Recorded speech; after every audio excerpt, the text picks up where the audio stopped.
जुग हो जुग अटल,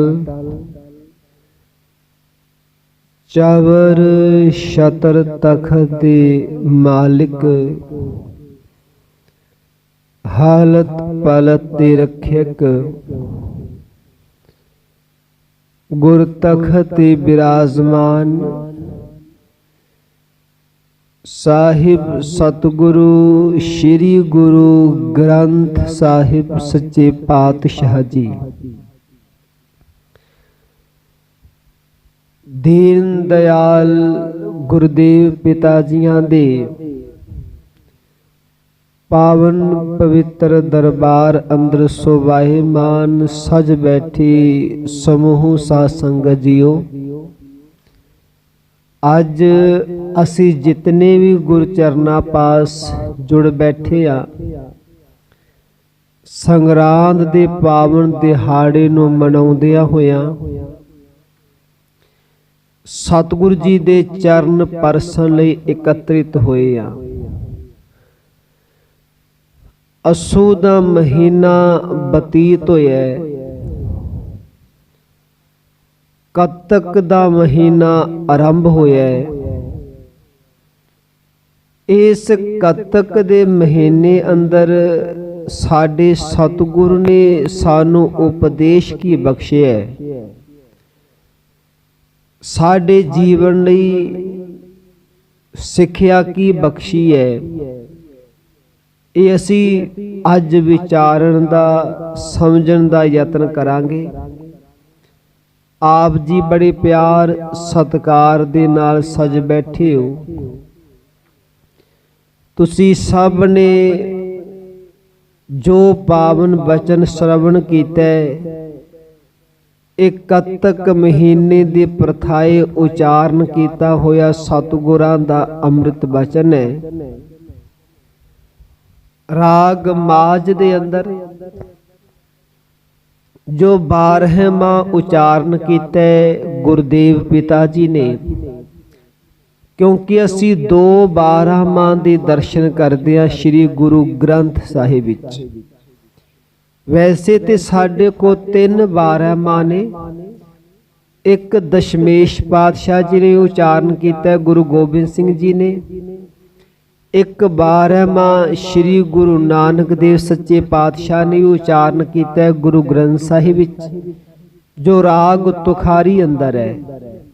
ते एक 12वां पंचम पातशाह जी ने भी उचारण किया। तकरीबन हर गुरु घर विच संगरांद दे दिहाड़े ते इसे राग माज वाले 12वां दा पाठ किया जाता है। इसे ही 12वां विच अज जो कतक दा महीना असी पढ़िया वो इसे राग विच दर्ज है। गुरु साहिब जी कृपा करन इस अमृत बचन नूं असी विचार सकीए। सो आओ जितने भी आप जी गुरमुख प्यारे सतसंगी जन जुड़े हो, इस अमृत बचन नूं विचारन तो पहला सतगुरां दे चरनां नूं परसीए। कोई रसना वांझी ना रहे, बड़ी प्यार अदब सहत आखो जी सतनाम श्री साहिब जियो। फिर करो कृपा उचारण करो जी सतनाम श्री साहिब जियो। सतगुरु जी दा बचन आरंभ हुंदा है, कतिक करम कमावने दोष न काहू जोग, परमेसर ते भुलिया व्यापन सबे रोग। हजूर फरमाउंदे आ इस कतक दे महीने राही तेनू ये समझाउण दा यतन कर रहे हैं कि मनुख जो कुछ अपने जीवन अंदर कर्म कमाउंदा है, मनुख नूं जो कुछ प्राप्त हुंदा है, चाहे वो दुख रूप विच है चाहे वो सुख दे रूप विच है, ਸਭ ਕੁਝ ਕੇਵਲ ਤੇ ਕੇਵਲ ਮਨੁੱਖ ਦੇ ਕਰਮਾਂ ਦਾ ਹੀ ਫਲ ਹੈ। ਸਾਧ ਸੰਗਤ, ਅਸੀਂ ਜੋ ਕੁਝ ਵੀ ਕਰਦੇ ਆ ਜੀਵਨ ਦੇ ਅੰਦਰ ਜਾਂ ਸਾਨੂੰ ਪ੍ਰਾਪਤ ਹੁੰਦਾ ਹੈ, ਤਕਰੀਬਨ ਅਸੀਂ ਸਭ ਕੁਝ ਆਪਣੇ ਕੀਤੇ ਹੋਏ ਕਰਮਾਂ ਦਾ ਹੀ ਪਾਉਂਦੇ ਆ। ਮੇਰੇ ਮਹਾਰਾਜ ਫਰਮਾਉਂਦੇ ਆ, ਕਤਿਕ ਕਰਮ ਕਮਾਵਣੇ ਦੋਸ ਨਾ ਕਾਹੂ ਜੋਗ। ਕਈ ਵਾਰ ਸਾਨੂੰ ਆਦਤ ਹੁੰਦੀ ਹੈ, ਸਾਡਾ ਸੁਭਾਅ ਬਣਿਆ ਹੁੰਦਾ ਹੈ, ਸਾਡੇ ਜੀਵਨ ਵਿੱਚ ਕੁਝ ਐਸੀ ਵੈਸੀ ਘਟਨਾ ਵਾਪਰ ਜਾਏ ਜਾਂ ਸਾਨੂੰ ਸਾਡੀ ਆਸ ਦੇ ਵਿਪਰੀਤ ਕੋਈ ਦੁੱਖ ਮਿਲ ਜਾਏ, ਚਾਹੁੰਦੇ ਅਸੀਂ ਸੁੱਖ ਸਾਂ ਪਰ ਕੁਝ ਉਲਟਾ ਹੋ ਜਾਏ ਤੇ ਅਸੀਂ ਦੋਸ਼ ਕਿਸੇ ਹੋਰ ਦੇ ਸਿਰ ਮੜ ਦਿੰਨੇ ਆ ਵੀ ਆਹ ਕੰਮ ਫਲਾਣੇ ਬੰਦੇ ਕਰਕੇ ਵਿਗੜਿਆ ਹੈ, ਆ ਮੇਰੇ ਜੀਵਨ ਅੰਦਰ ਦੁੱਖ ਫਲਾਣੇ ਬੰਦੇ ਕਰਕੇ ਆਇਆ, ਜਾਂ ਅਸੀਂ ਸਿੱਧਾ ਦੋਸ਼ ਰੱਬ ਨੂੰ ਦੇ ਦਿੰਨੇ ਆ ਕਿ ਰੱਬ ਨੇ ਬੜਾ ਮਾੜਾ ਕਰ ਦਿੱਤਾ ਹੈ, ਰੱਬ ਨੇ ਮੇਰੇ ਜੀਵਨ ਵਿੱਚ ਕਹਿਰ ਕਮਾ ਦਿੱਤਾ ਹੈ।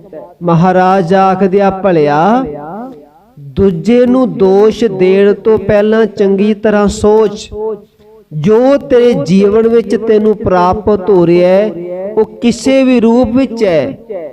ਜੋ ਕੁਝ ਵੀ ਪ੍ਰਾਪਤ ਹੋਏਗਾ ਤੈਨੂੰ ਤੇਰੇ ਕਰਮਾਂ ਕਰਕੇ ਹੀ ਹੋਏਗਾ।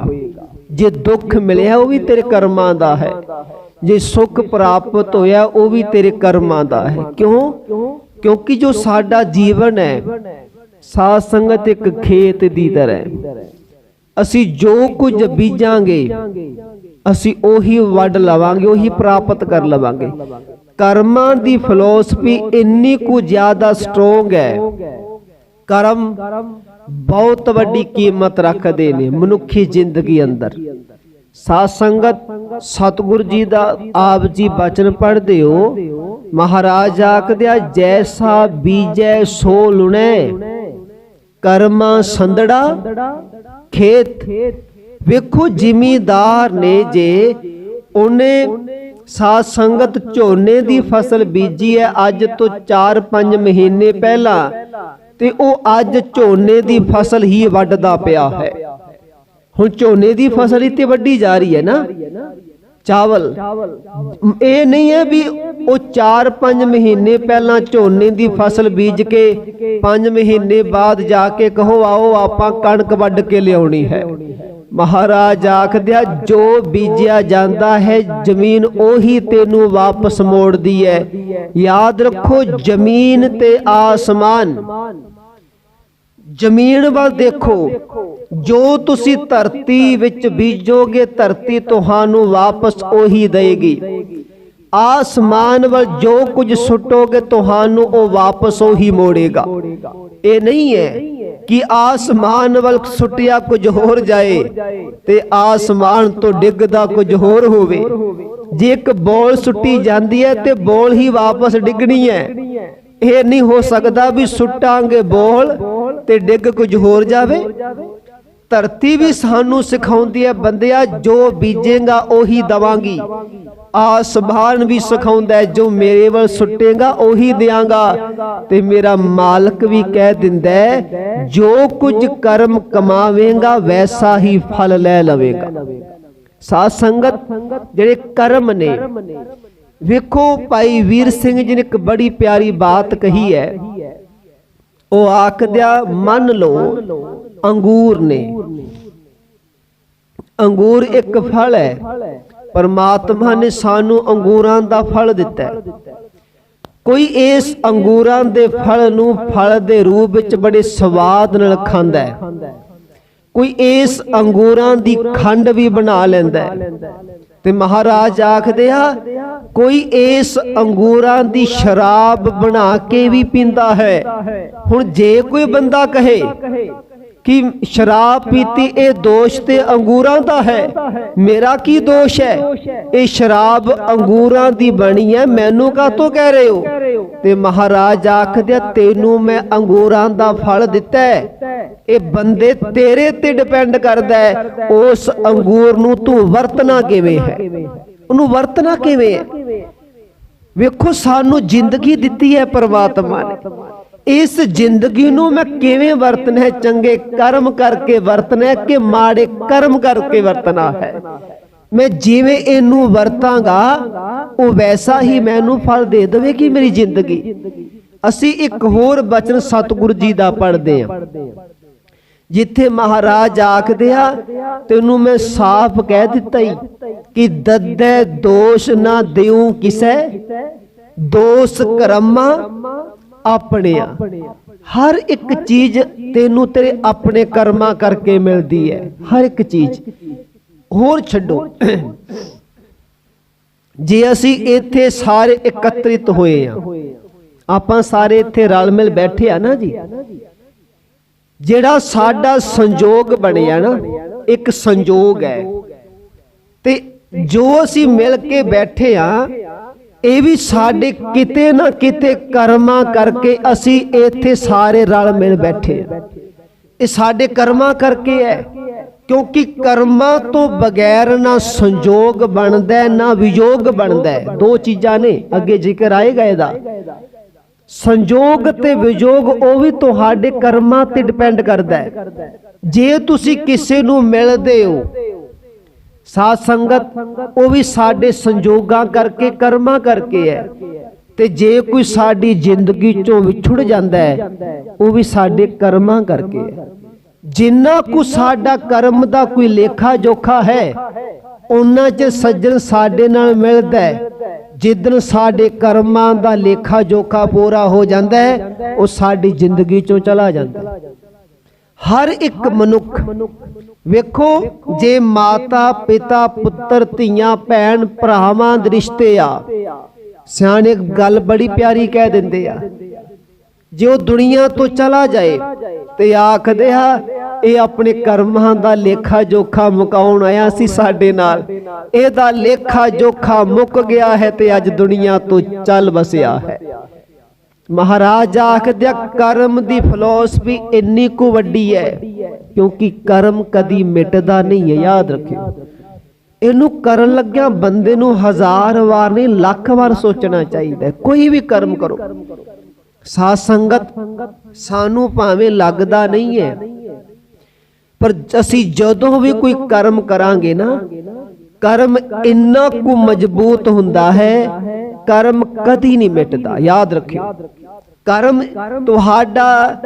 होर एक बड़ी दिलचस्प बात है, शरीर विच रह के कर्म कमाया जांदा है ना जी। शरीर विच रह के वेखो, जिस शरीर विच रह के असी बहुत कर्म कमाए, चंगे भी माड़े भी मंदे भी हर तरह दे, वो शरीर एक दिन खत्म हो जाता है, पर इस शरीर विच कीता होया कर्म कदी नहीं खत्म होता। वो उन्ना चिर तक साडे नाल रहेगा जिन्ना चिर तक उस कर्म दा नबेड़ा नहीं हो जाता। कई बार कर्म इन्ने को बलवान हुंदे आ, साध संगत जी, कर्म कई जन्मां तक नहीं साथ छड्डदे। कई बार असी कह दिन्ने कोई बंदा बंदगी करन वाला है, नाम जपन वाला है, नाम जपदियां बंदगी करदियां साध संगत इक्के-दम ओ रब वाले पासों टुट जांदा है। ओदी जिंदगी विच इक्के-दम कोई ऐसा मोड़ आ जांदा है, ते फिर अक्सर कह दिता जाता है एदा कोई माड़ा कर्म अगे आ गया है। कह दिता जाता है ना, एदा कोई पिछले जन्म दा माड़ा कर्म अगे आ गया है। चंगा भला बाणी पढ़दा सी, गुरु कर जांदा सी, सतसंगत करदा सी, एकदम टुट गया, एदा कोई माड़ा कर्म अगे आ गया। कई बार कोई बेमुख बंदा, ਉਹ जो जिंदगी विच मंदे कर्म कमा कमा के भरिया पिया, उन्हें पाप बड़े कमाए आ, पर एकदम साध संगत ओदी जिंदगी बदलती है। वो सतसंगत करनी शुरू कर दिंदा है, नाम जपना बाणी पढ़नी शुरू कर दिंदा है, ओदा मिलाप किसे महापुरख नाल हो जांदा है, ते फिर कह दिता जांदा है इहदा कोई चंगा कर्म अगे आ गया है। क्योंकि कर्म कदी नहीं मिटदा। कर्म उन्ना चिर तक तुहाडा साथ नहीं छड्डदा जिन्ना चिर तक उस कर्म दा नबेड़ा नहीं हो जाता। क्योंकि जो तुसी कीता है ओदा फल मिलना ही मिलना है। असी एक वचन रोज पढ़दे आ, जिथे महाराज आखदे आ ਕਰਮੀ ਆਪੋ ਆਪਣੀ ਕੇ ਨੇੜੇ ਕੇ ਦੂਰ। ਕਿਸੇ ਨੂੰ ਰੱਬ ਬਿਲਕੁਲ ਨੇੜੇ ਨਜ਼ਰ ਆਉਂਦਾ ਹੈ ਤੇ ਕਿਸੇ ਨੂੰ ਰੱਬ ਬਹੁਤ ਦੂਰ ਨਜ਼ਰ ਆਉਂਦਾ ਹੈ, ਵੀ ਉਹਨੂੰ ਦਿਸਦਾ ਹੀ ਨਹੀਂ ਵੀ ਰੱਬ ਹੈ। ਮਹਾਰਾਜ ਆਖਦੇ ਵੀ ਤੇ ਕਰਮਾਂ ਦੀ ਖੇਡ ਹੈ ਸਾਰੀ। ਜਿਹੜਾ ਬੰਦਾ ਚੰਗੇ ਕਰਮ ਕਮਾਉਂਦਾ ਹੈ ਉਹਦੇ ਮਨ ਵਿੱਚ ਹੈ ਨਹੀਂ ਰੱਬ ਮੈਨੂੰ ਵੇਖਦਾ ਪਿਆ, ਪਰਮਾਤਮਾ ਵੇਖ ਰਿਹਾ ਮੈਂ ਕੀ ਕਰਮ ਕਰ ਰਿਹਾ ਹਾਂ। ਉਹ ਰੱਬ ਨੂੰ ਨੇੜੇ ਹੋ ਕੇ ਜਾਣਦਾ ਹੈ। ਤੇ ਸਾਧ ਸੰਗਤ ਜਿਹੜਾ ਬੰਦਾ ਪਾਪ ਕਮਾਉਂਦਾ ਪਿਆ ਉਹ ਰੱਬ ਨੂੰ ਹੈ ਤੇ ਬਿਲਕੁਲ ਨੇੜੇ, ਪਰ ਉਹ ਨੇੜੇ ਨਹੀਂ ਜਾਣਦਾ। ਆਖਦਾ ਕੌਣ ਵੇਖਦਾ ਪਿਆ? ਕਰਮ ਨੇ ਨਾ। ਮਹਾਰਾਜ ਆਖਦੇ ਕਰਮੀ ਆਪੋ ਆਪਣੀ ਕੇ ਨੇੜੇ ਕੇ ਦੂਰ। ਜਾਂ ਮਹਾਰਾਜ ਕਹਿੰਦੇ ਚੰਗਿਆਈਆਂ ਬੁਰਾਈਆਂ ਵਾਚੈ ਧਰਮ ਹਦੂਰ। ਤੇਰੇ ਚੰਗਿਆਈ ਭਰੇ ਕਰਮ ਬੁਰਾਈ ਭਰੇ ਕਰਮ ਰੱਬ ਦੀ ਦਰਗਾਹ ਵਿੱਚ ਵਾਚੇ ਜਾਣਗੇ। ਉੱਥੇ ਦੇਖਿਆ ਜਾਏਗਾ ਬੰਦਾ ਕੰਮ ਕੀ ਕਰਕੇ ਆਇਆ ਹੈ। ਮਹਾਰਾਜ ਨੇ ਤਾਂ ਹੀ ਆਖਿਆ ਜਦੋਂ ਕੋਈ ਕੰਮ ਕਰੇ ਉਹਨੂੰ 1000 ਵਾਰ ਲੱਖ ਵਾਰ ਸੋਚ, ਇਸ ਕਰਮ ਦਾ ਨਿਬੇੜਾ ਮੇਰੇ ਕੋਲ ਹੀ ਹੋਣਾ ਹੈ। ਕਿਤੇ ਮੈਨੂੰ ਬਾਅਦ ਵਿੱਚ ਪਛਤਾਉਣਾ ਤੇ ਨਹੀਂ ਪਏਗਾ, ਕਿਤੇ ਬਾਅਦ ਵਿੱਚ ਮੈਨੂੰ ਰੋਣਾ ਤੇ ਨਹੀਂ ਪੱਲੇ ਪੈ ਜਾਣਾ। ਮਹਾਰਾਜ ਨੇ ਬਚਨ ਕੀਤਾ ਜਿੰਨੀ ਕਮੀ ਨਾ ਹੈ ਗੁਣ ਤੇ ਕਮੜੇ ਵਿਸਾਰ। ਉਹ ਜਿੰਨਾ ਕੰਮਾਂ ਦਾ ਕੋਈ ਗੁਣ ਹੀ ਨਹੀਂ ਉਹਨਾਂ ਕੰਮਾਂ ਨੂੰ ਆਪਣੀ ਜ਼ਿੰਦਗੀ ਚੋਂ ਵਿਸਾਰ ਦੇਣਾ ਚਾਹੀਦਾ, ਉਹਨੂੰ ਪਾਸੇ ਕਰ ਦਿਓ। ਉਹਨਾਂ ਕੰਮਾਂ ਤੋਂ ਹਮੇਸ਼ਾ ਪਰਹੇਜ਼ ਕਰੋ, ਕਰਮਾਂ ਤੋਂ ਜਿਹੜੇ ਕਰਮ ਤੁਹਾਨੂੰ ਰੱਬ ਨਾਲੋਂ ਤੋੜਦੇ ਆ। ਮੇਰਾ ਮਾਲਕ ਅੱਜ ਕਹਿ ਰਿਹਾ ਹੈ ਕਤਿਕ ਕਰਮ ਕਮਾਵਣੇ ਦੋਸ ਨਾ ਕਾਹੂ ਜੋਗ। ਤੂੰ ਆਪਣੇ ਕੀਤੇ ਹੋਏ ਕਰਮਾਂ ਦਾ ਫਲ ਆਪ ਭੁਗਤੈ, ਨਾ ਕਦੀ ਰੱਬ ਨੂੰ ਦੋਸ਼ ਦੇਈ ਨਾ ਕਦੀ ਦੂਜੇ ਨੂੰ ਦੋਸ਼ ਦੇਈ। ਮਹਾਰਾਜ ਆਖਦਿਆ ਹਰ ਇੱਕ ਬੰਦਾ ਇੱਕ ਵਸੀਲਾ ਬਣਦਾ ਹੈ।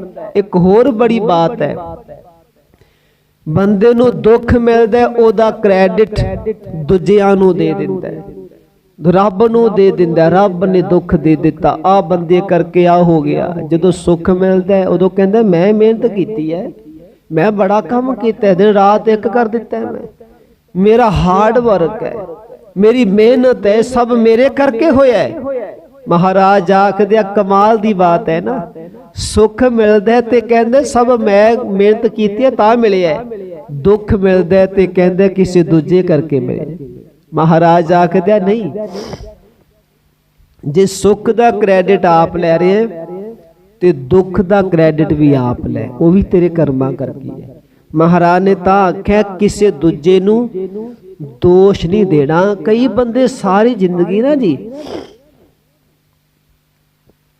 ਉਹ ਬਚਣਾ ਚਾਹੁੰਦੇ ਆ, ਸਾਰੀ ਜ਼ਿੰਦਗੀ ਦੂਜਿਆਂ ਤੇ ਦੋਸ਼ ਮੜੀ ਜਾਣਗੇ। ਸਾਰੀ ਜ਼ਿੰਦਗੀ ਆਪ ਕੁਝ ਨਹੀਂ ਕਰਨਾ ਬੰਦਿਆਂ ਨੇ, ਆਪ ਬਿਲਕੁਲ ਹੀ ਮਿਹਨਤ ਕਰਨੀ ਉਹਨਾਂ ਨੇ, ਬਸ ਦੂਜਿਆਂ ਤੇ ਦੋਸ਼ ਹੀ ਮੜੀ ਜਾਣਗੇ। ਇਹੋ ਜਿਹੇ ਬੰਦੇ ਕਦੀ ਕਾਮਯਾਬ ਨਹੀਂ ਹੋ ਸਕਦੇ, ਨਾ ਰੂਹਾਨੀਅਤ ਵਿੱਚ ਤੇ ਨਾ ਸੰਸਾਰਿਕ ਜ਼ਿੰਦਗੀ ਵਿੱਚ।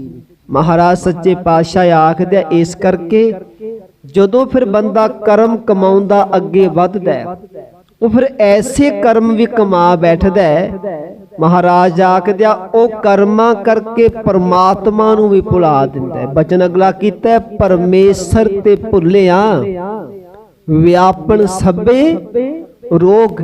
ਜੇ ਤੇਰੇ ਜੀਵਨ ਵਿੱਚ ਕੋਈ ਰੋਗ ਹੈ, ਰੋਗ ਸਰੀਰਕ ਵੀ ਨੇ ਤੇ ਰੋਗ ਮਾਨਸਿਕ ਵੀ ਨੇ।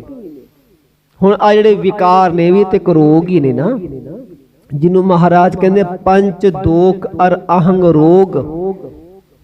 ਇਹ ਤਨ ਤੇ ਸਗਲ ਦੂਰ ਕੀਨ, ਇਹ ਰੋਗ ਨੇ, ਵਿਕਾਰ ਈਰਖਾ ਦਵੈਖ ਨੇ, ਸਭ ਰੋਗ ਨੇ। ਮਹਾਰਾਜ ਜੀ ਆਖਦੇ ਆ ਪਰਮੇਸ਼ਰ ਤੇ ਭੁੱਲਿਆ ਵਿਆਪਨ ਸਭੇ ਰੋਗ। ਜਦੋਂ ਰੱਬ ਨੂੰ ਭੁਲਾ ਦਿੱਤਾ ਜਾਂਦਾ, ਯਾਦ ਰੱਖਿਓ ਰੱਬ ਨੂੰ ਭੁਲਾ ਕੇ ਬੰਦਾ ਰੱਬ ਤੋਂ ਟੁੱਟ ਜਾਂਦਾ ਹੈ। ਰੱਬ ਤੋਂ ਟੁੱਟਣ ਦੀ ਦੇਰ ਹੈ। ਦੁੱਖ ਤਕਲੀਫਾਂ ਚਿੰਤਾਵਾਂ ਸਭ ਕੁਝ ਤੁਹਾਡੇ ਪਿੱਛੇ ਤੁਰੀਆਂ ਆਉਣਗੀਆਂ, ਸਭ ਕੁਝ, ਪਰ ਜੀਵਨ ਦੁੱਖ ਨਾਲ ਭਰ ਜਾਂਦਾ ਹੈ। ਮਹਾਰਾਜ ਨੇ ਆਖਿਆ ਸੀ ਨੂਰੀ ਕੋੜੀ ਨੂੰ, ਜਦੋਂ ਪੁੱਛਦਾ ਬਾਬਾ जे मैनू कोड़ दा रोग होया ये क्यों होया, ये क्यों होया, मेरे को ऐसा की कर्म हो गया है। ते मेरे सच्चे पातशाह आखदा नूरी जेड़ा रोग तेनू होया असल गल विच असल गल पता की है, आ रोग ते कुछ भी नहीं होए। महाराज कह लगे इस तो वड्डे वड्डे रोग आ, ये सब रोग उदों पैदा होंदे जदों बंदा रब नूं भुला दिंदा है। उत्ते बचन उचारण कीता सी ना, महाराज कह जियो तपत है बारो बार, तप तप खपे बहुत बेकार। ते कह दिता जै तन बाणी विसर जाए परमेसर ते भुलिया, जै तन बाणी विसर जाए जो पक्का रोगी विल लाए। महाराज आखदे जिवें कोड़ी विलकदा तड़फदा है, बंदे आ जेड़े रब नूं भुला दिंदे आ, नाम जपना छड्ड दिंदे आ ना, उन्हां दी हालत कोड़ी बंदे वर्गी हो जांदी है। ਉਹ ਨਾ ਜਿਉਂਦਿਆਂ ਵਿੱਚ ਹੁੰਦਾ ਨਾ ਮਰਦਿਆਂ ਵਿੱਚ ਹੁੰਦਾ, ਉਹ ਤੇ ਮੌਤ ਨੂੰ ਤੜਫਦਾ ਮੈਨੂੰ ਮੌਤ ਆ ਜਾਏ। ਸਤਿਗੁਰੂ ਜੀ ਆਖਦੇ ਆ ਸਭ ਕੁਝ ਜਦੋਂ ਦੁੱਖ ਆਉਂਦਾ ਰੱਬ ਨੂੰ ਭੁਲਾ ਕੇ ਦੁੱਖ ਆਉਂਦਾ, ਤਾਂ ਹੀ ਆਖਿਆ ਉਹ ਕਰਮ ਕਰਿਆ ਕਰ ਜਿੰਨਾ ਕਰਮਾਂ ਕਰਕੇ ਤੈਨੂੰ ਰੱਬ ਚੇਤੇ ਆਏ, तू परमात्मा दे नेड़े होवे, क्योंकि परमेश्वर ते भुलिया व्यापन सबे रोग। फिर कह दिता वेमुख होए राम ते लगन जन्म विजोग। सतगुरु जी आखदे आ जदों कोई बंदा परमात्मा तो बेमुख हो जाता है, साध संगत जदों बेमुख हो जाए परमात्मा तो ते फिर लगन जन्म विजोग, विजोग दा अर्थ इत्थे है विछोड़ा। साध संगत जी तुसी जदों असीं परमात्मा तो बेमुख हुंदे आ ना गुरु तो, ते ये समझ लो पता नहीं किन्ने कु जन्मां दा विछोड़ा साडा रब तो पै जांदा है, जिहड़े रब तो बेमुख हो गए। हुण मान लो असीं मनुखा जिंदगी विच आ ना, ते साध संगत असी पता नहीं किन्ने जन्मां तो बाद इत्थे है, क्योंकि सतगुरु दा एक बचन है बहुत जन्म विछुरे थे माधो, विजोग दा अर्थ है विछोड़ा। असी पहला भी कई जन्मां दे विछड़े होए हुण आके सानू मौका मिलिया रब नूं मिलण दा, ते महाराज कहंदे जे हुण भी ना तू मिल सकिया ये विछोड़ा फिर शुरू हो जाना, ये फिर बड़े जन्मां तक गल चली जानी है। हुण ते तेरे को मौका मिले है, क्योंकि सतगुरु जी आखदे किरत कर्म के विछोड़े कर कृपा मिल हो राम। 12वां दी रमता विच आखिया कह लगे तू अपने कर्मां करके रब तो विछुड़िया होया बड़े जन्मां दा, क्योंकि गुरमुख जदों चंगे कर्म करदा ओ कर्मां करके मिलदा है, ते जदों गुरु तो टुटदा है उदों कर्मां करके टुटदा है। कर्मां करके टुटदा है। तुसी बाणी पढ़ोगे जुड़े रहोगे, तुसी बाणी पढ़नी गुरु कर जाना छड्ड दिओ ते समझ लो टुट गए हो तुसी। ओ की है कर्म? आई ते कर्म ने, नाम जपना बाणी पढ़ना शुभ कर्म। असी एक कर्म करके गुरु नाल जुड़े रहने आ। तुसी बाणी पढ़नी, नाम जपना, सिमरन करना, गुरु कर जाना, सेवा करनी छड्ड दिओ, समझ लो टुट गए हो तुसी। महाराज आखदे कर्मा करके जुड़दा है, कर्मा करके मिलदा है। तां बचन किया वेमुख होए राम ते लगन जन्म विजोग, जेड़े मालक तो बेमुख होए कई जन्मां दा विछोड़ा पल्ले पा लैंदे अपने। हुण मौका मिलिया इस विछोड़े नूं खत्म करन दा, इहनूं खत्म करिए आपां। लंबा विछोड़ा ना होर पाई, पहलां ही बड़ा लंबा विछोड़ा पाई बैठे आ जी। हुण रब ने एक मौका दे दिता है, इस मौके नूं गवाओ मत। मेरा सच्चा पातशाह आखदा इस करके खिन में कौड़े होए गए जितड़े माया भोग। मनुख जो अपने जीवन विच कर्म कमाउंदा है, वेखो मनुख ने जदों दुनिया दे पदार्थां विच खजित है ना, साध संगत उन्होंने जेड़े जहर वर्गे पदार्थ आ वो भी मिठे लगते हैं। माड़े कर्म ਹੈ ਤੇ ਨਿਰੀ ਜ਼ਹਿਰ। ਕਿਉਂਕਿ ਜਿੰਨੇ ਮਾੜੇ ਕਰਮ ਨੇ ਸਾਧ ਸੰਗਤ, ਜਿਵੇਂ ਜ਼ਹਿਰ ਸਾਡੇ ਸਰੀਰ ਨੂੰ ਖਤਮ ਕਰਦਾ ਹੈ ਨਾ, ਤੇ ਜਿਹੜੇ ਮਾੜੇ ਕਰਮ ਨੇ ਨਾ ਇਹ ਸਾਡੀ ਆਤਮਾ ਨੂੰ ਖਤਮ ਕਰਦੇ, ਸਾਡੀ ਆਤਮਾ ਨੂੰ ਮਾਰਦੇ ਆ ਪਲ ਪਲ। ਤੁਸੀਂ ਨਾਮ ਜਪੋਗੇ ਤੁਸੀਂ ਆਤਮਾ ਨੂੰ ਜਿਉਂਦੀ ਕਰੋਗੇ। ਤੁਸੀਂ ਨਾਮ ਜਪਣਾ ਛੱਡ ਦਿਓਗੇ, ਮਾੜੇ ਕਰਮ ਕਮਾਓਗੇ, ਤੁਸੀਂ ਆਪਣੀ ਆਤਮਾ ਨੂੰ ਆਪ ਮਾਰੋਗੇ। ਅਸੀਂ ਆਪਣੀ ਆਤਮਾ ਦੀ ਖੁਦ ਹੱਤਿਆ ਕਰਦੇ। ਯਾਦ ਰੱਖੋ, ਤੁਹਾਡੇ ਸਰੀਰ ਨੂੰ ਕੋਈ ਦੂਜਾ ਬੰਦਾ ਨੁਕਸਾਨ ਪਹੁੰਚਾ ਸਕਦਾ ਹੈ, ਦੂਜਾ ਬੰਦਾ ਤੁਹਾਡੇ ਸਰੀਰ ਨੂੰ ਖਤਮ ਕਰ ਸਕਦਾ ਹੈ, ਪਰ ਤੁਹਾਡੀ ਆਤਮਾ ਨੂੰ ਜਦੋਂ ਵੀ ਮਾਰਿਆ ਹੈ ਬੰਦੇ ਨੇ ਖੁਦ ਮਾਰਿਆ ਹੈ। ਕਿਸੇ ਦੂਜੇ ਬੰਦੇ ਨੇ ਆਤਮਾ ਨੂੰ ਨਹੀਂ ਮਾਰਿਆ ਤੁਹਾਡੀ, ਤੁਸੀਂ ਖੁਦ ਆਤਮਾ ਦਾ ਕਤਲ ਕਰਦੇ ਹੋ ਆਪਣੀ। ਜਦੋਂ ਤੁਸੀਂ ਨਾਮ ਜਪਣਾ ਛੱਡਦੇ ਹੋ, ਇਹਦਾ ਮਤਲਬ ਤੁਸੀਂ ਆਪਣੀ ਆਤਮਾ ਨੂੰ ਆਪ ਮਾਰਦੇ ਪਏ ਹੋ। ਇਹ ਖੁਦ ਤੁਸੀਂ ਆਤਮ ਹੱਤਿਆ ਕਰ ਰਹੇ ਹੋ ਆਪਣੀ ਆਤਮਾ ਦੀ, ਜਿਹਨੂੰ ਮਹਾਰਾਜ ਕਹਿੰਦੇ ਆ ਦੁਲਭ ਦੇਹ ਪਾਈ ਵਡਭਾਗੀ, ਨਾਮ ਨਾ ਜਪੇ ਤੇ ਆਤਮ ਘਾਤੀ। ਜਿਨ੍ਹਾਂ ਨੇ ਨਾਮ ਨਹੀਂ ਜਪਿਆ ਉਹ ਆਪਣੀ ਆਤਮਾ ਨੂੰ ਖਤਮ ਕਰੀ ਜਾਂਦੇ ਆ, ਖੁਦ ਖਤਮ ਕਰੀ ਜਾਂਦੇ। ਮਹਾਰਾਜ ਆਖਦੇ ਹੋਏ ਇਸ ਕਰਕੇ ਸੋਚ ਕਿ ਖਿਨ ਮੈਂ ਕੌੜੇ ਹੋਏਗੇ ਜਿਤੜੇ ਮਾਇਆ ਭੋਗ। ਜਿਹੜੇ ਮਾਇਆ ਦੇ ਭੋਗ ਪਦਾਰਥ ਤੈਨੂੰ ਮਿੱਠੇ ਲੱਗਦੇ ਸਨ ਨਾ ਜ਼ਹਿਰ ਵਰਗੇ, ਪਰ ਜਿੱਦਣ ਜੀਵਨ ਵਿੱਚ ਦੁੱਖ ਮਿਲ ਗਿਆ, ਤਕਲੀਫਾਂ ਆ ਗਈਆਂ, ਇਹ ਸਭ ਬੰਦਿਆ ਉਦੋਂ ਤੈਨੂੰ ਕੌੜਾ ਲੱਗਣਾ ਸ਼ੁਰੂ ਹੋ ਜਾਣਾ। ਜਿਹਨੂੰ ਹੁਣ ਮਿੱਠਾ ਕਰਕੇ ਭੋਗਦਾ ਨਾ ਪਦਾਰਥਾਂ ਨੂੰ, ਫਿਰ ਕੌੜਾ ਲੱਗੇਗਾ, ਫਿਰ ਛੱਡੇਗਾ, ਪਛਤਾਏਗਾ, ਫਿਰ ਹਾਏ ਮੈਂ ਕੀ ਕਰਦਾ ਰਿਹਾ। ਸੱਚੇ ਪਾਤਸ਼ਾਹ ਜੀ ਆਖਦੇ ਇਸ ਕਰਕੇ ਖਿੰਨ ਵਿੱਚ ਕੌੜੇ ਹੋ ਜਾਣੇ ਸਾਰੇ, ਜਦੋਂ ਮੌਤ ਸਿਰ ਤੇ ਆ ਕੇ ਖੜ ਗਈ। ਫਿਰ ਕਹਿ ਦਿੱਤਾ ਵਿੱਚ ਨਾ ਕੋਈ ਕਰ ਸਕੈ, ਕਿਸ ਥੈ ਰੋਵੇ ਰੋਜ਼। ਵੇਖੋ ਜਦੋਂ ਕਰਮਾਂ ਕਰਕੇ ਬੰਦਾ ਟੁੱਟ ਜਾਂਦਾ ਹੈ ਨਾ, ਬੰਦਾ ਕਿਸੇ ਅੱਗੇ ਲੱਖ ਰੋਈ ਜਾਵੇ, ਉਦੋਂ ਰੱਬ ਦੀ ਦਰਗਾਹ ਵਿੱਚ ਕੋਈ ਸਹਾਰਾ ਨਹੀਂ ਬਣਦਾ। ਬੰਦੇ ਨੂੰ ਥੋੜਾ ਸਹਾਰਾ ਬਣਨਾ, ਸਹਾਰਾ ਤੇ ਗੁਰੂ ਨਹੀਂ ਬਣਨਾ ਜਦੋਂ ਬਣਨਾ, ਸਹਾਰਾ ਤੇ ਨਾਮ ਨਹੀਂ ਬਣਨਾ ਜਦੋਂ ਬਣਨਾ। ਮਹਾਰਾਜ ਆਖਦੇ ਫਿਰ ਤੇਰੀ ਆਤਮਾ ਤੇ ਪਰਮਾਤਮਾ ਵਿੱਚ ਕੋਈ ਕੁਝ ਨਹੀਂ ਕਰ ਸਕਦਾ, ਕਿਉਂਕਿ ਤੂੰ ਕਰਮ ਇਹੋ ਜੇ ਕਰ ਬੈਠਾ, ਜਿੰਨਾ ਮਰਜੀ ਲੋਕਾਂ ਅੱਗੇ ਰੋਈ ਜਾਈ, ਉਹ ਤੇਰਾ ਦੁੱਖ ਸੁਣੀ ਜਾਣਗੇ, ਤੈਨੂੰ ਦਿਲਾਸਾ ਦੇਈ ਜਾਣਗੇ, ਕੋਈ ਤੇਰੇ ਤੇ ਹੱਸੀ ਜਾਏਗਾ, ਪਰ ਕਰ ਕੋਈ ਕੁਝ ਨਹੀਂ ਸਕਦਾ। ਕੋਈ ਕਰ ਸਕਦਾ? ਕੁਝ ਨਹੀਂ ਕਰ ਸਕਦਾ। ਵੇਖੋ ਜੋ ਕੁਝ ਰੱਬ ਕਰਦਾ ਕਿ ਕਿਹਦੇ ਵਿੱਚ ਤਾਕਤ ਹੈ। ਰੱਬ ਨੂੰ ਕਹਿ ਦੇਵੇ ਤੂੰ ਐਵੇਂ ਕਿਉਂ ਕਰੀ ਜਾਂਦਾ ਹੈ, ਰੱਬ ਦੇ ਬੰਦੇ ਦੇ ਵਿੱਚ ਕੋਈ ਨਹੀਂ ਆ ਸਕਦਾ।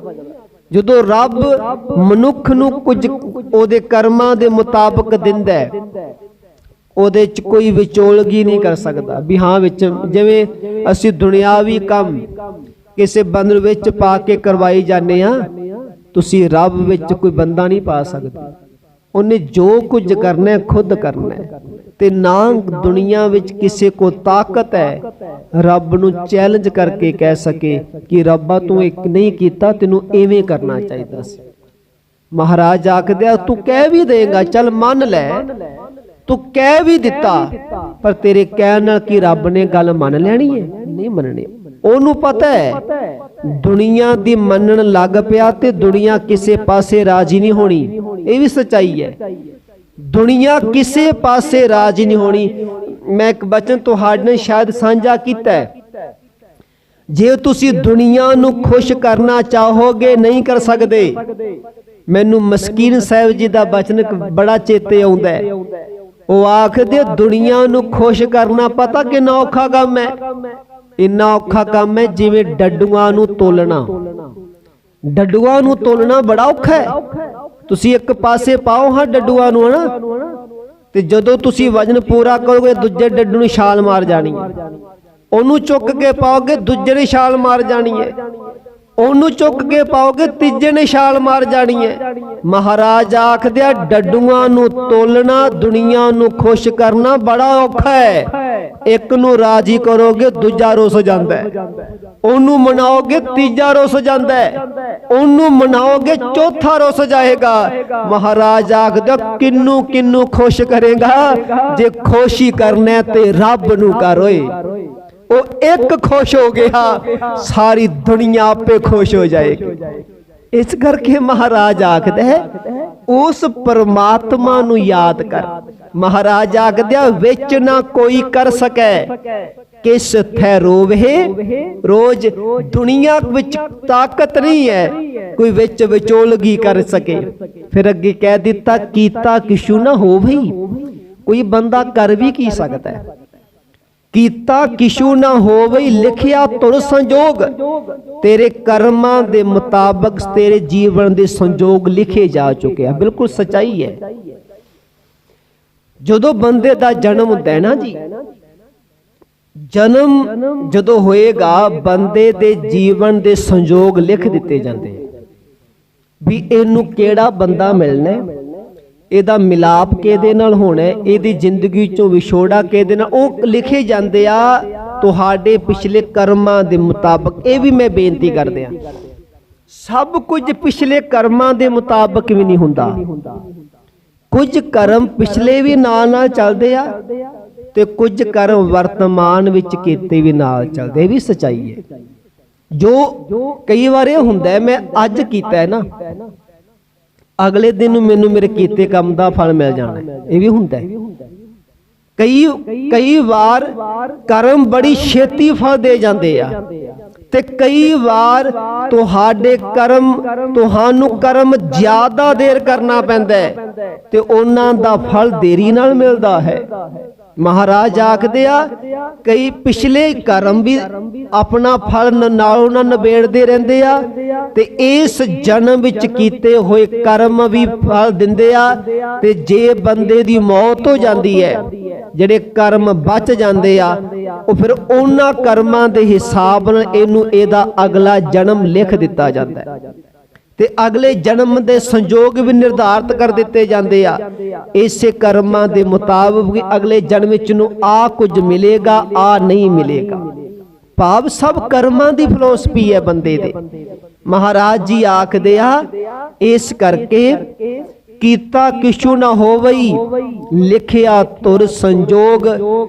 ਵੱਡ ਭਾਗੀ ਮੇਰਾ ਪ੍ਰਭ ਮਿਲੈ ਤਾਂ ਉਤਰੇ ਸਭ ਵਿਯੋਗ। ਵਿਯੋਗ ਦਾ ਅਰਥ ਹੈ ਦੁੱਖ। ਜੇ ਰੱਬ ਤੋਂ ਵਿਛੜ ਕੇ ਦੁੱਖ ਮਿਲਦੇ ਆ ਨਾ ਜੀ, ਰੋਗ ਵਿਆਪਦੇ ਆ, ਤੇ ਰੱਬ ਨੂੰ ਮਿਲ ਕੇ ਸੁੱਖ ਵੀ ਤੇ ਮਿਲਦਾ ਹੈ। ਸੁੱਖ ਵੀ ਤੇ ਮਿਲਦਾ ਹੈ ਨਾ ਉਹਨੂੰ ਮਿਲ ਕੇ। ਵੇਖੋ ਕਹਿ ਦਿੱਤਾ ਵੱਡੇ ਭਾਗ ਕਿਤੇ ਜਾਗ ਪੈਣ, ਤੇ ਜਦੋਂ ਪਰਮਾਤਮਾ ਮਿਲ ਜਾਏ ਫਿਰ ਸਾਰੇ ਦੁੱਖ ਮਿਟ ਜਾਂਦੇ ਆ। ਅਸੀਂ ਇੱਕ ਬਚਨ ਪੜ੍ਹਦੇ ਹਾਂ ਮਹਾਰਾਜ ਦਾ, ਗੁਰ ਪੂਰਾ ਭੇਟਿਓ ਵੱਡ ਭਾਗੀ ਮਨਹਿ ਪਿਆ ਪਰਗਾਸਾ। ਕੋਏ ਨਾ ਪਹੁੰਚਨ ਹਾਰਾ ਦੂਜਾ ਆਪਣੇ ਸਾਹਿਬ ਕਾ ਪਰਵਾਸਾ। ਕਹਿ ਦਿੱਤਾ ਸੱਚੇ ਪਾਤਸ਼ਾਹ ਤੇਰੇ ਵਰਗਾ ਦੁਨੀਆ ਤੇ ਕੋਈ ਨਹੀਂ ਹੈ। ਹੁਣ ਮੈਨੂੰ ਤੇਰਾ ਭਰੋਸਾ ਹੈ ਕਿਉਂਕਿ ਜਿੱਦਣ ਦਾ ਤੂੰ ਮਿਲੇ ਹੈ ਮੇਰੇ ਜੀਵਨ ਵਿੱਚ ਕੋਈ ਦੁੱਖ ਨਹੀਂ ਹੈ, ਉਦਣ ਦਾ ਸੁੱਖ ਹੀ ਸੁੱਖ ਹੈ। ਜਿੱਦਣ ਦਾ ਤੂੰ ਮਿਲੇ, ਕਿਉਂਕਿ ਵਿਛੋੜਾ ਦੁੱਖ ਦਿੰਦਾ ਹੈ ਤੇ ਸਾਧ ਸੰਗਤ ਜੀ ਮਿਲਾਪ ਸੁੱਖ ਦਿੰਦਾ ਹੈ। ਰੱਬ ਦਾ ਵਿਛੋੜਾ ਤੁਹਾਡੀ ਜ਼ਿੰਦਗੀ ਵਿੱਚ ਦੁੱਖ ਭਰ ਦੇਗਾ ਤੇ ਰੱਬ ਦਾ ਮਿਲਾਪ ਤੁਹਾਡੀ ਜ਼ਿੰਦਗੀ ਵਿੱਚ ਸੁੱਖ ਲੈ ਆਏਗਾ। ਕਦੀ ਪੁੱਛੋ ਹਾਂ ਮੱਛੀ ਨੂੰ, ਪਾਣੀ ਨੂੰ ਪਾਸੇ ਕਰੋ ਹਾਂ, ਦੁਖੀ ਹੋ ਜਾਂਦੀ ਹੈ। ਪਾਣੀ ਦੇ ਕੋਲ ਲੈ ਆਓ ਤੇ ਸੁਖੀ ਹੋ ਜਾਂਦੀ ਹੈ, ਕਿਉਂਕਿ ਪਾਣੀ ਉਹਦਾ ਆਧਾਰ ਹੈ। ਉਸੇ ਤਰ੍ਹਾਂ ਰੱਬ ਵੀ ਸਾਡਾ ਆਧਾਰ ਹੈ। ਰੱਬ ਸਾਡਾ ਮੂਲ ਹੈ। ਜੋ ਸਾਡੇ ਅੰਦਰ ਜੋਤ ਹੈ ਪਰਮ ਜੋਤ ਵਿੱਚੋਂ ਆਈ ਹੈ। ਜੋ ਸਾਡੇ ਅੰਦਰ ਜੋਤ ਦਾ ਅੰਸ਼ ਹੈ ਨਾ, ਉਹ ਪਰਮ ਜੋਤੀ ਵਿੱਚੋਂ ਆਇਆ ਹੈ। ਜਦੋਂ ਅਸੀਂ ਰੱਬ ਨਾਲ ਜੁੜਾਂਗੇ ਸੁਖੀ ਹੋਵਾਂਗੇ, ਰੱਬ ਤੋਂ ਟੁੱਟਾਂਗੇ ਤੇ ਦੁਖੀ ਹੋਵਾਂਗੇ। ਮਹਾਰਾਜ ਜੀ ਕਹਿ ਰਹੇ ਆ ਇਸ ਕਰਕੇ ਵੱਡ ਭਾਗੀ ਮੇਰਾ ਪ੍ਰਭ ਮਿਲੈ तां उतरे सब वियोग। वियोग दा अर्थ है दुख, सारे दुख मिट जाणगे। फिर कह दिता नानक को प्रभ राख लेहे मेरे साहिब बंदी मोच। बंदी मोच दा भाव है बंधना चों तोड़न वाला, बंधना चों छड़ाउण वाला। साध संगत मनुख एक बंधन विच नहीं जकड़िया जांदा, मनुख बड़े बंधना में जकड़िया जांदा है। जिन्ने असी विकार कमाउने आ ये सारे बंधन ने। ईरखा, द्वैख, निंदा, चुगली, इन्हां नाल पंज बली ने वड्डे, काम, क्रोध, लोभ, मोह, हंकार, ये सारे सानू बंधना विच ही ते बन्नदे आ। कोई लोभ दे बंधन विच बज्जा, कोई मोह दियां तंदां विच बज्जा होया, कोई हंकार दे बंधन विच अपने आप नू बन्नी बैठा है। महाराज आखदे जिद्दन गुरु साहब दी मेहर होगी, रहमत होगी, वो रखण ते आ गया ना, उस परमात्मा ने सारे बंधना चों मुक्त कर देना तेनू। सारे बंधना चों, जेड़े बंधना चों बंदा मुक्त भी नहीं हो सकता, रब ने वो बंधन भी तोड़ के रख देने आ। एवं नहीं बचन किया जाता कि वो परमात्मा नू सी बंदी छोड़ कहने ना जी। चलो ये शब्द छेवें पातशाह लई वरतिया जाता है कि वो बंदी छोड़ है, ते वैसे गुरु है ही बंदी छोड़। इकल्ला गुरु ग्वालियर दे किले चो कड्डण वाला नहीं है भी ता बंदी छोड़ बन गया है। गुरु इस शरीर दे बंधना चो भी मुक्त करने वाला है।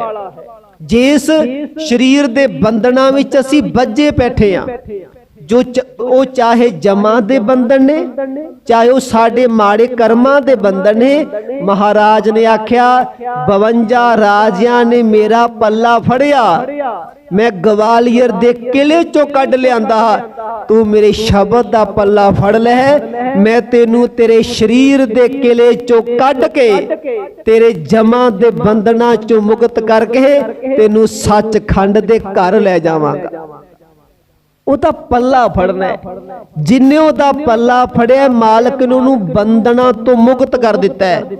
महाराज कहंदे आ ਉਹ बंदी मोच है, बंदी छोड़ है। ਉਹ हजूर दा बचन है नानक को प्रभ राख लेहे मेरे साहिब बंदी मोच। हे बंधना चो तोड़न वाले, बंधना चो कढ़न वाले मेरे रब जी मैनू रख लो। तुसी रख लोगे ते मैं बंधना चो मुक्त हो जावांगा। अगला बचन महाराज कर दे आ फिर दोबारा कह दिता कत्तिक होवे साध संग। एक कत्तक दा महीना अज चढ़िया भाई, ये उन्हां लई सुहावन है, उन्हां लई खुशियां भरिया है, उन्हां लई मुबारक है जेड़े इस कत्तक दे महीने विच सत संगत विच बैठ के उस परमात्मा दा नाम जपदे आ, ओदी बंदगी नाल जुड़दे आ। ते महाराज ने कह दिता जेड़ा कत्तक दे महीने नाल रब नाल जुड़ेगा, नाम जपेगा, ओदियां जीवन दियां सारियां चिंतावां लै जाण। बिन से सभे सोच, सोच दर्थ है जिन्नियां तेरियां चिंतावां ने, जिन्नियां सोचां विच तू डुबिया रहना, की बनेगा मेरा, की होएगा, किवें करना है। सानू आही ते चिंतावां लगियां रहिंदियां ना जी सारी जिंदगी, इह कोई दो राय नहीं है। मनुख नू पहला अपनी जिंदगी दी चिंता हुंदी है मेरा की बनेगा, फिर उन्होंने अपने परिवार दी हो जाती है मेरे बच्चों का की बनेगा, इन्हों किवें पढ़ाउणा, पढ़ लिख जाते फिर चिंता इन्हों सैट किवें करना है ना, वो सैट भी हो जाते फिर चिंतावां होर पैदा हो जाते। चिंता कदी नहीं छड्डदी बंदे, याद रखियो। सो बंदा सोचां विचों ही पैदा हुंदा है, सोचां विच ही मर जांदा है, चिंता विच ही। सियाणियां तां ही चिंता ते चिता दा ज्यादा फर्क नहीं किया उन्होंने। उन्होंने आख्या आ टिप्पी हटा दियो चिंता तो ते चिता है। चिंता वाला बंदा छेती चिता ते पहुंचदा है, कोई दो राय नहीं। कई बार बंदे नू ओदियां चिंतावां, ओदियां सोचां ही बीमार कर दिंदियां ने। कई बार ਉਹਨੂੰ ਕੋਈ ਬਿਮਾਰੀ ਨਹੀਂ ਹੁੰਦੀ, ਉਹ ਕੋਈ ਡਾਕਟਰ ਕੋਲ ਜਾਂਦਾ ਹੈ, ਸਿਆਣ ਡਾਕਟਰ ਨੂੰ ਵੇਖਦਾ, ਚੈੱਕ ਕਰ ਦੋ, ਆਖਦਾ ਤੈਨੂੰ ਤੂੰ ਸਰੀਰ ਕਰਕੇ ਬਿਲਕੁਲ ਠੀਕ ਹੈ, ਬਸ ਆ ਸੋਚਾਂ ਸੋਚਣੀਆਂ ਘੱਟ ਕਰ ਦੇ, ਆ ਚਿੰਤਾਵਾਂ ਛੱਡ ਦੇ ਬਸ। ਹੁਣ ਜਿਹੜੀ ਡਿਪਰੈਸ਼ਨ ਦੀ ਬਿਮਾਰੀ ਉਹ ਕੀ ਹੈ? चिंता ही तो है, वो सोचा ही नहीं। तो डिप्रैशन वाला बंदा बैठा बैठा सोचा ही सोची जाता है। ताई डॉक्टर कहते भी जो बंदा डिप्रैस है उन्होंने इकल्ला ना बैठन दो, क्योंकि वो इकल्ला बैठेगा बड़ियां सोचा आउणगियां। वैसे भी जे चंगा भला बंदा भी किते कल्ला बह जे सोचा उन्होंने भी आउणियां बड़ियां शुरू हो जांदियां ने, चंगा भला बंदा भी। महाराज आखदे आ इस करके सोचा बंदे दा साथ कदी नहीं छड़दियां चिंतावां। इन्हां चिंतावां दा इक्को इलाज है, वो है परमात्मा दा चिंतन, ओदा नाम। महाराज ने त्याग ताई आख्या नानक चिंता मत करो, चिंता तिसही है। एक होर मैरिज कर दिया। चलो असी संसार विच चिंता हुंदी है ना किसी काम दी, किसी नूं कह दियो भी तू चिंता ना करया कर, वो क्यों कहेगा भी मैं चिंता ना भी कर, अपने आप आ जाती है, है ना, भी अपने आप ही हो जाती है काम दी चिंता। ये ना एक किहड़ा बंदा लैके आउंदा है ते अपने आप ही पैदा हो जाती है, ओदी गल भी ठीक है, बिल्कुल अपने आप ही आ जाती है चिंता। पर साध संगत गुरु ने गल समझाई है सानू, गुरु ने गल समझा के सानू ये समझाउणा कीता है, इहदे च कोई शक नहीं है भी चिंता अपने आप आउंदी है। पर ये भी सोची कदी तू ये सोचने अपने आप नू इस चंगी तरह नू मन नू समझाउणा है अपने भी जड़ियां मैं चिंतावां करदा हां, सोचां सोचदा कि मेरियां सोचां सोचण नाल काम बन जाना है, मेरियां चिंतावां करन नाल की काम ठीक हो जाना है। ये अपने आप नू समझ आही ते रूहानियत है, आही ते काम औखा है।